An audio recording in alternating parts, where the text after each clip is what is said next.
पाणी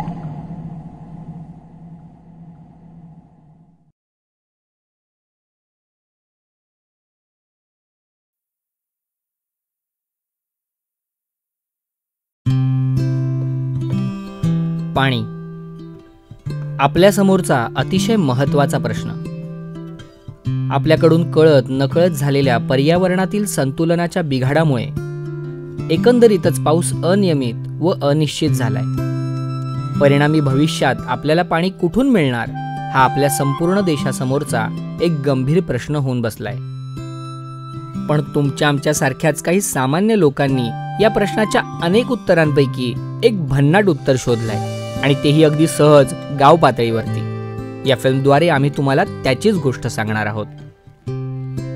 मातीच्या धरणाची गोष्ट. एक गाव आहे इमलपुरा नावाचं, कानड नदीच्या तीराशी वसलेलं. पाऊस बरा पडायचा त्या गावात, पण कधीतरी. पण जेव्हा पडायचा तेव्हा गावातल्या नद्या झरे तुडुंब भरून व्हायच्या. पण पाणी टिकून नव्हतं राहत, वाहून जायचं. पावसाने दांडी मारली की सर्वत्र खडखडाट. पाऊस बऱ्यापैकी पडूनही पाण्यासाठी लोकांचे, विशेषतः स्त्रियांचे हाल हाल व्हायचे. पण एक दिवस त्यांनी एक गोष्ट ऐकली आणि त्यांना विश्वासच बसेना की आपण सर्वजण एकत्र आलो तर गाव पातळीवरती पाण्याचा प्रश्न इतक्या सहज पद्धतीनं सोडवू शकतो.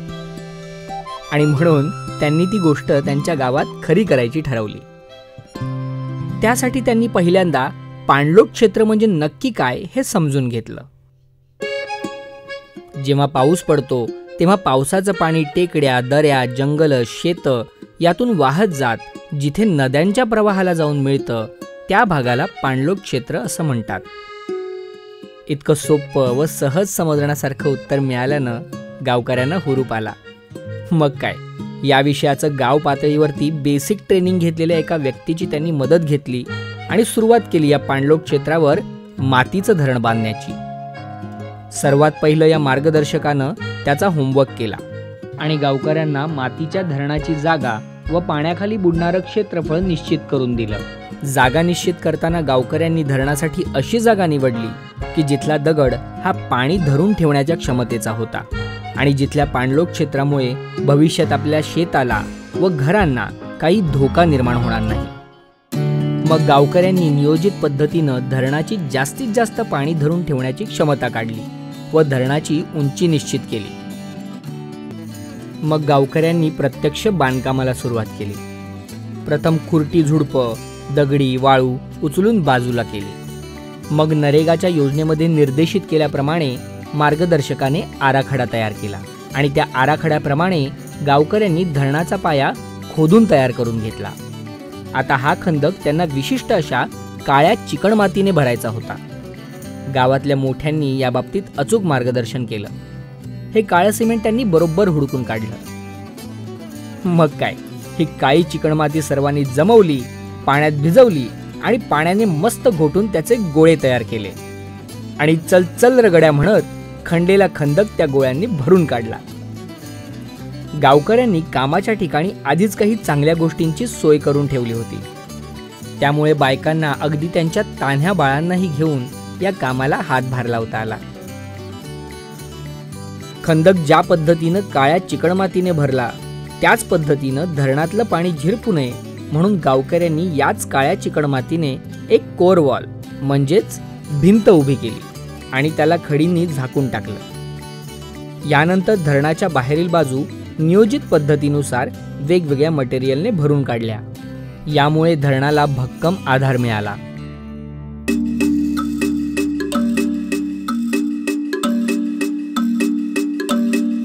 आणि अशा पद्धतीनं एक एक थरावर थर रचून पायऱ्यांच्या रूपात हे मातीचं धरण उभं राहिलं.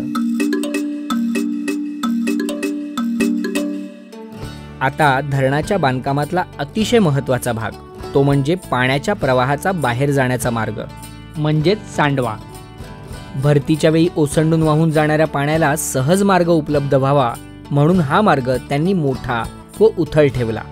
त्याचप्रमाणे तो मार्ग त्यांनी दगडांनी भरून घेतला जेणेकरून प्रवाहाच्या वेगामुळे हा मार्ग झिजणार नाही व धरणाची क्षमता टिकून राहील. त्याचबरोबर त्यांनी एक गंमत केली. त्यांनी हा मार्ग गावातल्या नदीला जोडला. आहेत की नाहीत हुशार गावकरी? आता या नदीला बऱ्यापैकी पाणी तर असतंच, पण खालच्या गावांनाही सतत पाणी उपलब्ध असतं. आज गावातल्या विहिरींना बऱ्यापैकी पाणी तर आहेच, पण गावातल्या शेतीलाही पाण्याचं सिंचन अगदी सहज मिळतंय. त्यामुळे गावात हरितक्रांती तर झालीच, पण लोकांचं राहणीमानही सुधारलंय.